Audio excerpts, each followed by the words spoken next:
Itong kung natin ngayon, topic natin, gusto ko lang talakayin itong mga mga static. Kasi mga tuwan-tuwa itong mga ito pag nakakabalita tungkol kay Marcos ng mga ginto May mga ito, umpisahan ko na. Kasi ito, research ko lang ito. May mga taong tuwan-tuwa pag pinag-uusapan ang tungkol sa Marcos Gold. Maraming foundation na nagsulputan. Ngunit ang nakikinabang ay mga scammer lamang. Sapagkat may mga kopya sila ng mga dokumento ni Marcos. Kaya nga ang mga taong hindi kayang tanggapin na sila ay mabudol, marahil malaki na nagastos nila. Ang mga dokumento ay dapat nakatago. Kasi napakahalaga nito Hindi yung ikakalat-kalat mo gaya ng ginawa ng mga Marcos. Ikinalat nila ang mga dokumento nila. Kung may mga taong mautak na naman na malalaman ng mga ganyang dokumento ang paraan ng pagbubukas, ay mawawala sa kanila yan. Kaya nga tama yung sabi doon sa aklat ni Daniel doon sa Daniel 2:8 hanggang 9 na humanda kayo sa pagbubulaan. Iisa lang ang kautosan na ibibigay sa inyo, humanda kayo sa pagbubulaan hanggang sa dumating ang pagbabago ng panahon. Ito na nga yung pagbabago ng panahon. Kasi ang mga dokumento ng mga Marcos, declassified na yan Mula nung sinulatan ko ang UBS, naging declassified na lahat yan. Wala nang silbi. At maaring yung Supreme Court dito ay may kopya yan. Imposibleng walang kopya yan.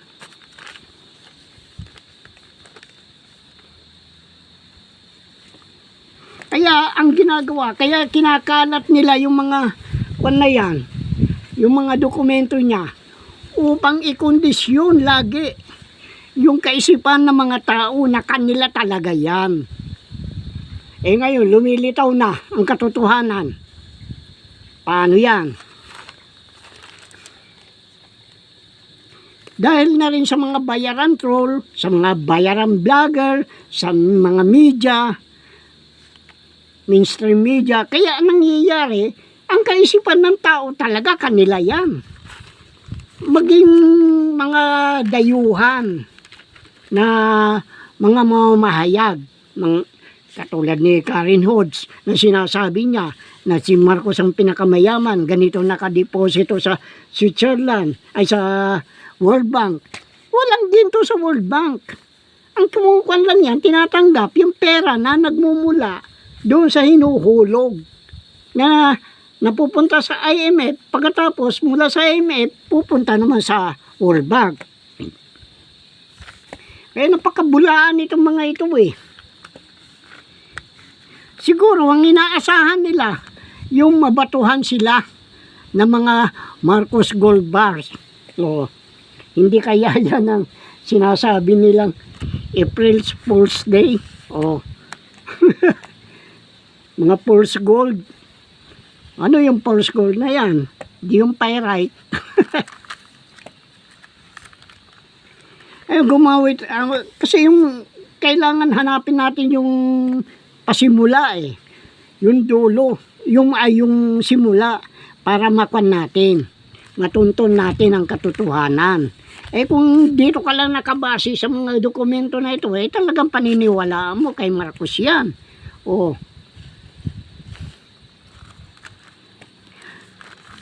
Kaya ang simula ay yung pagkabilanggo niya. Kasi nakapatay yan nasintensyahan yan ng habang buhay. Kasi yung pinatay niya, yung kalaban ng ama niya sa politika. Kasi masama naman kasi ang ginawa ni Nalundasan yung mga tao niya. Nung nanalo na nga siya, ininsulto pa. Kasi yung nung manalo siya, gumawa sila ng kabaongan at iprinosesyon nila yung kwan na yan at sinasabi nabuhay sila nalundasan, patay na si Marcos, nabuhay si nalundasan, patay na si Marcos. Siyempre masakit din sa kalooban ng isang anak yun. Binibigyan natin lahat ng katwiran kung bakit siya nakulong. At nung nakulong siya doon, nagre-review siya ng bar exam, para sa bar exam. At ang tigadala ng libro niya noon, kung sino-sinong umaangkin. Pero kilala ko ang nagdadala ng libro noon dahil barkada ko yung anak niya sa labas eh. Itong si Bitanga, dating mayor ng Sarat. Siya nagdadala lagi ng libro doon. Kaya may mga naikwento din siya sa akin. Ngayon, si Marcos ay nasintensyahan sa salang pagpatay sa politika na kalaban ng kanyang ama noong November 1939. At hindi totoo, bulaan din itong Marcos na ito eh. Ang gusto niya maging sikat talaga eh. Ang kanya, hindi totoong inabogaduhan niya ang kanyang sarili para upang mapawalang sala. Oo, matalino siya. Kaya nga, ang gumawa ng paraan upang makalaya si Marcos ay si Jose P. Laurel. Siya ang tumatayong pangulo mula no 1943 hanggang 1945. Kasi si Manuel Quezon ay sumama kay Kuanyan, sumama kay MacArthur. Dahil natatalo na noon ng mga Allied Forces eh. Mga Hapon na ang kumukan noon eh. At dahil siya ang vice presidente noon, ay siyang ginawang pangulo. Pero si Jose P. Laurel ay maraming kaibigang Hapon yan. Kaya malakas siya. Kaya napakiusapan niya. Ang sabi niya, mapapakinabangan ang kanyang katalinuhan o katusuhan.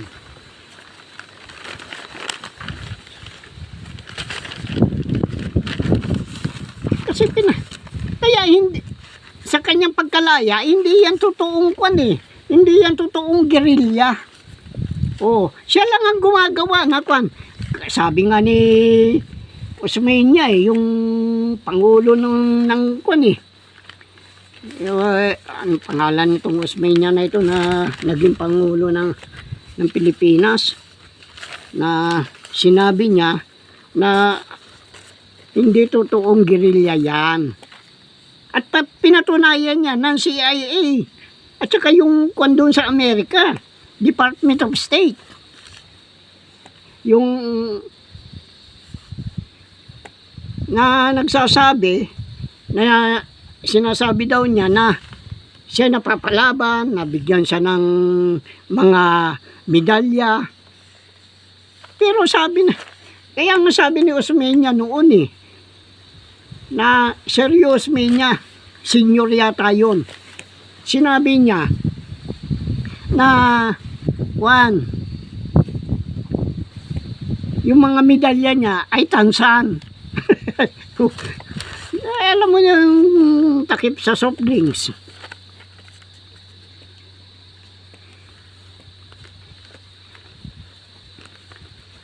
Kasi nakuha ko ito, naikwento sa akin ito nung yung may nobya ako noon. Malapit na kamag-anak ng mga Laurel. Kaya nalaman ko yan na ganyan.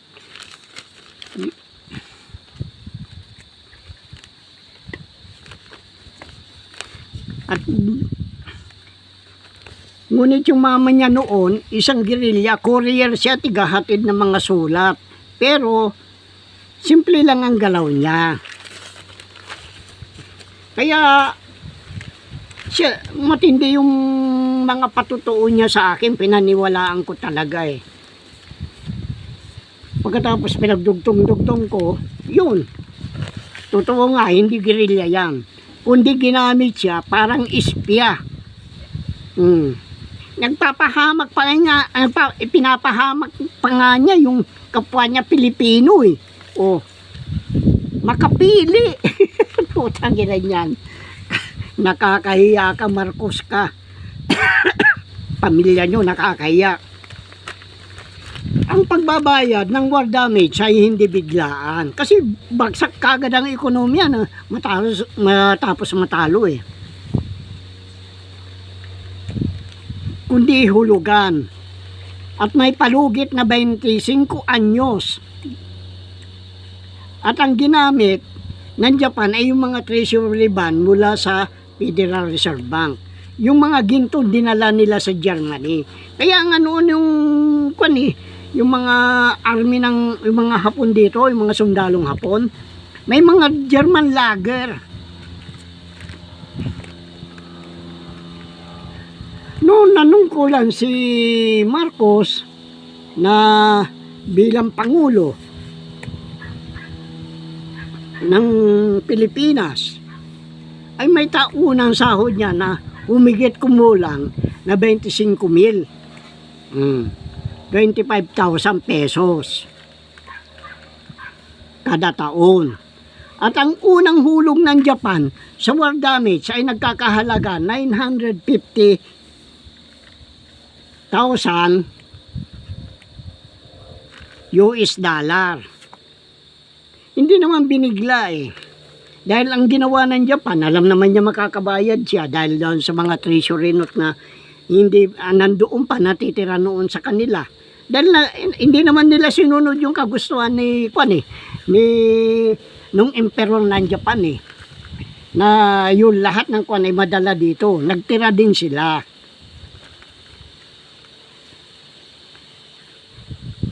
Ngunit ito linihim ni Marcos. At kasabot din ng Japan. Kasi nagtataka ka eh. Ang sabi, bakit nakabangon kaagad ang Japan?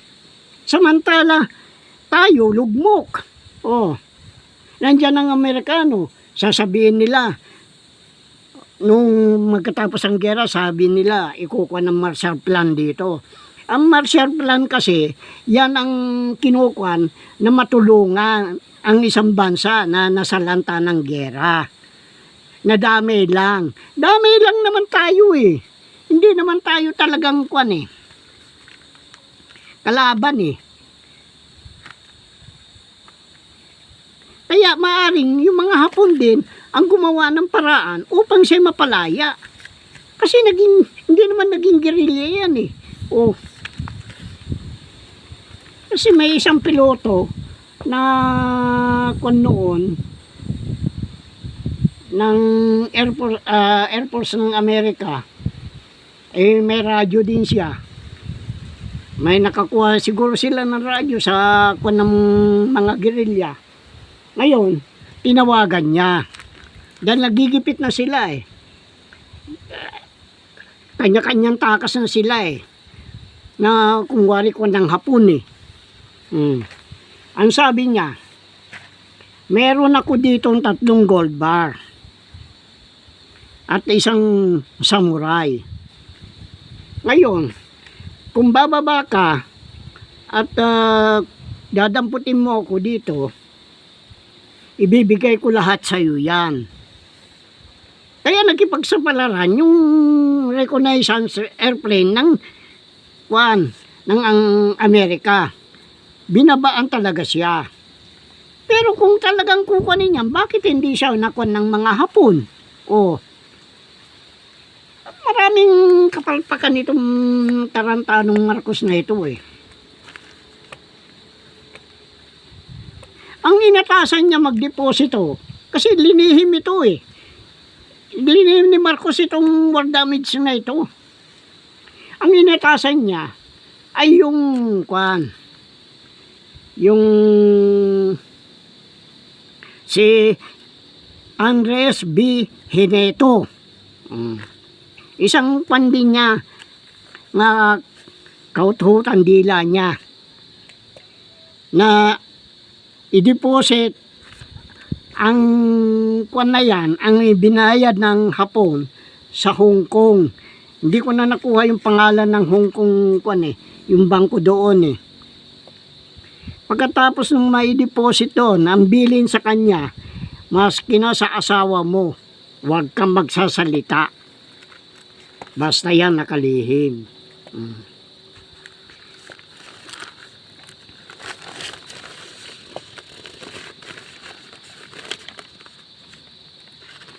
Ngayon,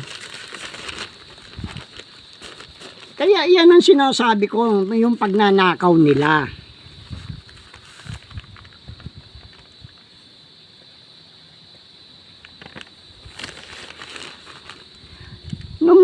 Nung magkuhan yan, yung i-deposit ni Hineto yan, kuhan na yan, sa Hong Kong, nagsimula na silang gumamit ng kuhan, ng code name o fake identity. Pero nakapangalan, ang ginamit nilang code name sa pagka-deposito nila doon sa Hong Kong ay William Sounder kay Ferdinand. Kay Imelda naman, Jane Ryan. Noong 1968, i-transfer nila yung kanilang account patungo doon sa UBS hanggang sa makumpleto ng Japan yung kanilang war damage na nagkakahalaga ng 550 million US dollar. At kalaunan, ginamit na niya ito si Jack bilang sole signatory na ang kanyang kung nakabatay sa mga planeta, yung kanyang account, yung kanyang gold volume certificate ay nakakuwang kay dito sa Mercury. Kaya yan ang kwan nila. Pero ipapaliwanag ko kung paano nila nagamit ang dummy account.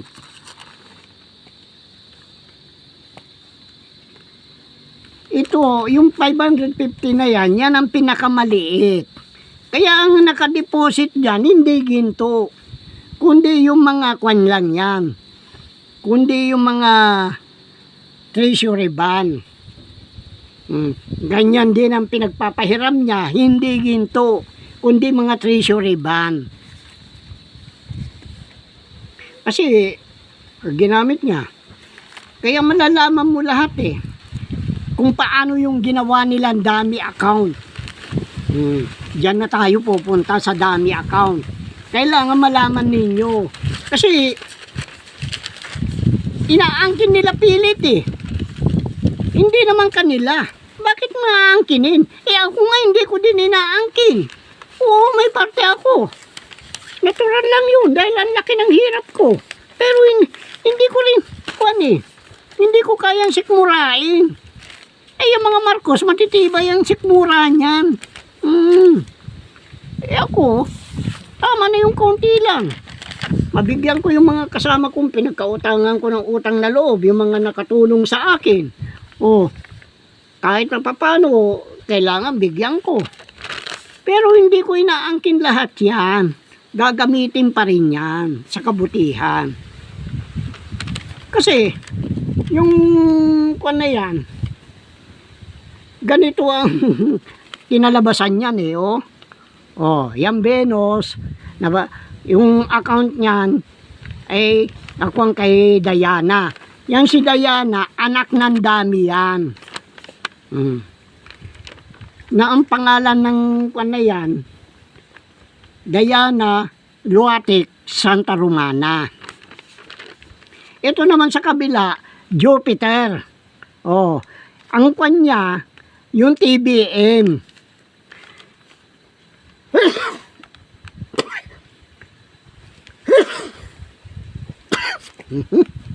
Excuse.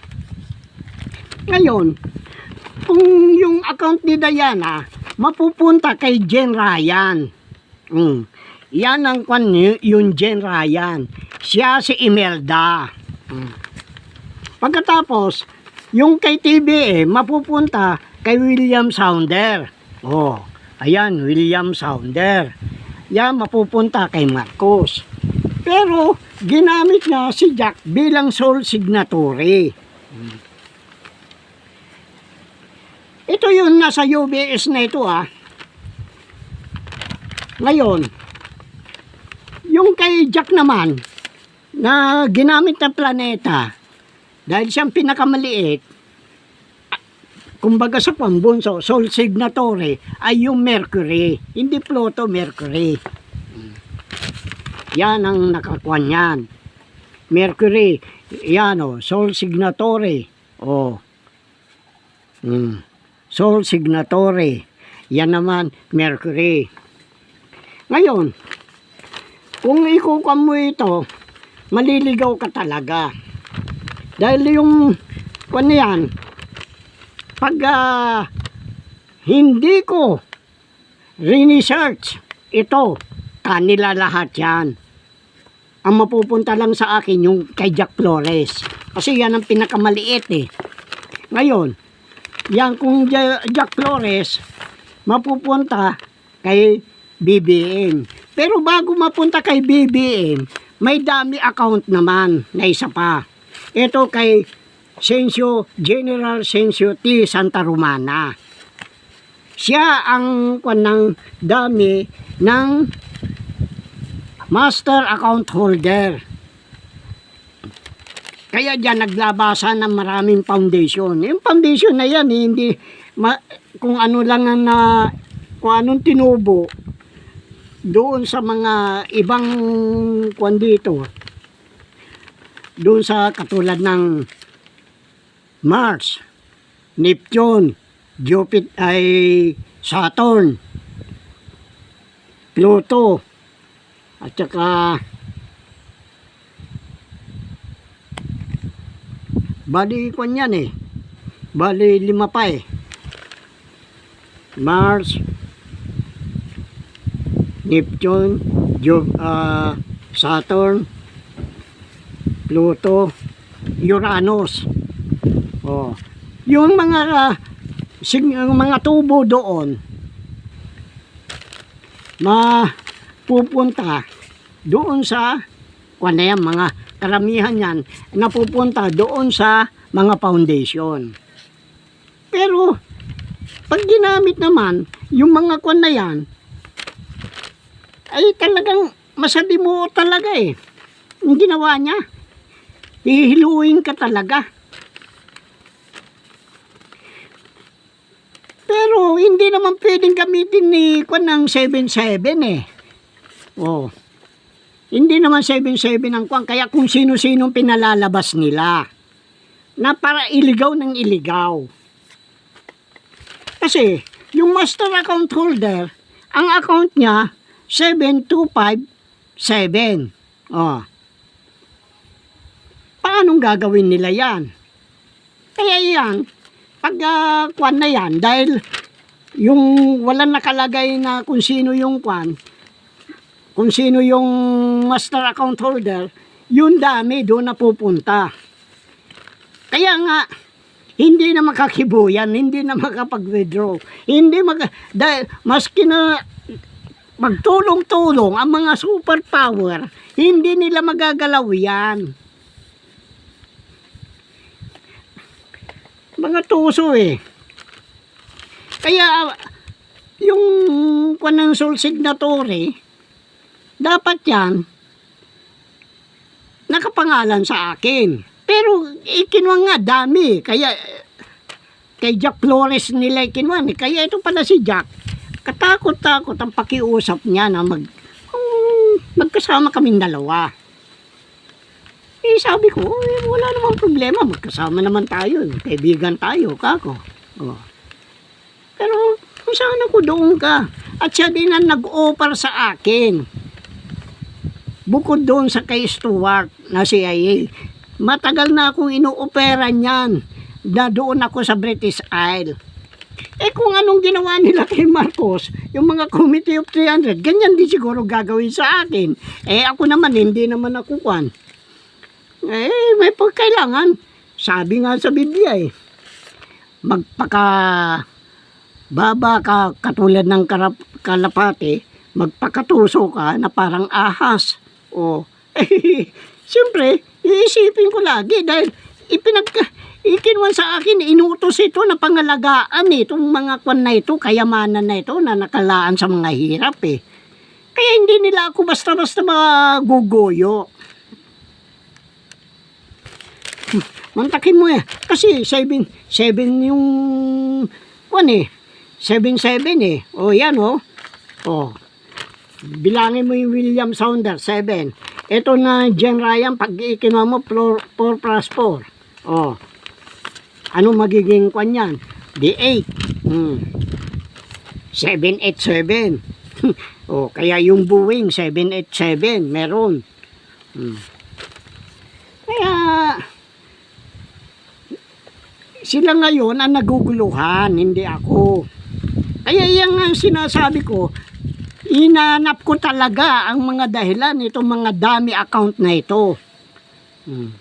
Napakahirap eh. Ang dami account na yan. Dahil ang makukuha ko lang yung party ko. Eh paano na yung mga mahirap? Di wala na. Kaya nga inaalok ako noon ng 7%. Ano ko na? Eh, may party naman ako eh. Sa lahat daw na makukuha. Eh, ang laki-laki niyan. Eh, yan nga lang 550 na share ko eh. Hindi ko na alam kung saan ko ilalagay. Hindi naman ako interesado sa pera eh. Oh, paano? Nako, talaga nga naman mga dupang. Kaya yan ngayon ang naging problema ni Marcos. Ayan ang naging problema ng kwan. Dahil nga, hindi nila magalaw ang mga dami account. Maraming foundation niya, maraming ginawang kwan. At meron pang ginawa yung mga kung paano ang kwan eh. Hanggang sa nuclear niya, papaliwanag ko bandang huli. Papaliwanag ko hanggang yan sa nuclear na yan. Kasi yung nuclear na yan eh, mga lumang tubong pinaggamitan yan eh. Yung mga nila doon sa doon sa Long Island, Virginia yata yun, Long Island, na nagkaroon ng diferensya, nagkaroon ng leakage. Kaya yung dinala niya dito din ay may radiation. Kasi yung isang kaibigan ko na matalino itong bata na ito eh, na naging isa din sa mga may mga pwesto sa board exam eh, na niya, sila nagbisita, binisita nila, siya nakakuan siya noon sa Meralco eh, electrical ito. Ngayon siya nagkwento sa akin, bakit ganun kanya, yung mga tubo, mga pinaglumaan naman. Yan. Ay, pinagmamalaki ng mga Marcos eh, kung yan ay nagtuloy. At saka hindi pwedeng ilagay doon dahil siyempre pag-aaralan mo yung yung kung may dyan eh, kung earthquake prone eh, kung pwedeng lindulin eh, nasa ng ring of fire yung Bataan eh. Eh kung nakakuan sa ring of fire yung ng nuclear at nayanig yan, nagputukan yung mga, nagsingawan yung mga tubo na sa pagkakawilding, eh, nakakatakot. Sinasabi ko sa inyo, magkakaroon ng radiation. Kaya napakahirap pa rin. Marami silang talagang kakutsaba nila eh. Kaya pa nagkaroon nito ng asawa na Haponesa eh. Kasi itong mga Yakuza, mga Yakuza ang naging nito, kasabwat ni Marcos. Kaya nga yung anak ni Marcos napangasawa yung emperor. Inaso-aso nila. Kaya yan ngayon, oh, makikita ninyo ngayon, oh, Venus, oh, Diana, Duatec, Santa Romana. Pagkatapos dito naman, Jane, Ryan. Yun ang codename ni Imelda. Dito naman kay Marcos, oh, yung Jupiter, pagkatapos TBM, tapos dito, yung William Sounder. Kaya yung kay Santa Romana, siya ang dami. Ngayon, inuulit ko ulit na bakit may MAS GSR. Maraming kumpanya itong ginamit na isinuso niya yung mga kita ng mga ginto. Kaya hindi niya binigyan pagkakataon ito mga mahirap na umangat ang buhay. Kaya yan, ang buong akala nila siguro patay na ako. Dahil hinulaan nila ako eh. Oh. Sa edad mong 49 pare, parang kuwang ka na eh. Kanya. Oh, kung mamatay, di mamatay. Kako. Ano ba naman yan? Mararamdaman mo pa ba yun? Di wala nang hirap. Kako. Kaya yan ang kuwan dyan. Yung kuwan pa meron pang 5 gold volume certificate. Bukod dito. Kaya sa Venus at saka kay kuwan, Jupiter. Hindi natin alam kung ano pa ang kanila pero kaya lang sanggain na. Kaya yan ngayon ang problema nila. Maski na China, problemado na rin dahil ang laki ng utang ng China sa Pilipinas. Kaya yun lang naman ang gusto kong malaman eh. Oh. Na walang utang ang Pilipinas. Pag pinatunayan yan na walang utang ang Pilipinas, naku, ang daming kawawa dito. Kaya yung kwan na yan eh. Kaya nahuhuli dyan, ito na si Enrile. May siguro hindi na makagulapay dahil nawawala na ng diwa. Kaya si Mamba ang inuutosan mag-withdraw. Pero walang karapatan si Mamba na mag-withdraw sa Central Bank. Kaya ngayon sinasabi ko, yung ambassador ng Pilipinas sa Malaysia ay Ponce ang apelyido. Kaya palibasa mga Ponce scheme. Kukan pa natin ito. Marami pang kwan ito kung ano yung kwan eh. Palalabasin nila na kwan eh. Pero yung ibinayad na, maaari bang hindi maghabol yung kwan ng Westinghouse? Oh, kasi nakakuan sa Westinghouse yung nuclear reactor eh. Nagagamitin sa Bataan eh. Kung hindi natuloy yung kontrata na yun, magbabayad ng malaking damage si Marcos. Diyan, may mga sekreto dyan. Sabihin ko sa inyo totoo. Kaya ini-spoil nila si Marcos. Kaya hindi sila makakibo. Pero bago nagpuan si Marcos, nag-iwan yan ng mga dapat gawin.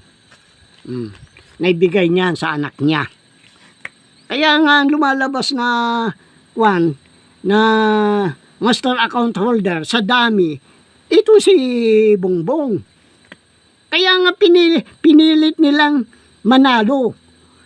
Kahit mandaya na, ginawa na nila. Dahil hindi naman yan yung kumandidato, nag-switch nga eh. Oh, pinalitan eh.